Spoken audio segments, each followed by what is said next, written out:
This might not go over well. Victoria's Secret supermodel Alessandra Ambrosio is known for her gorgeous Instagram pics, but this latest one, well, see for yourself. She posted this pic of herself wearing a massive Native American-inspired headdress. Her caption says she's becoming more inspired for Coachella, and, well, let the backlash begin.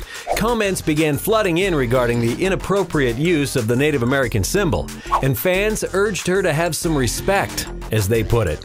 You'd think Alessandra would remember how this kind of thing can spark controversy.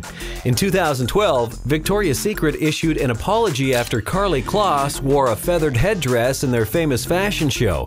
They even took it out of the televised production altogether. So, although it might be a popular accessory at music festivals, this picture of Alessandra wearing the headdress won't go by unnoticed. Fans appear to be giving her a stern talking to.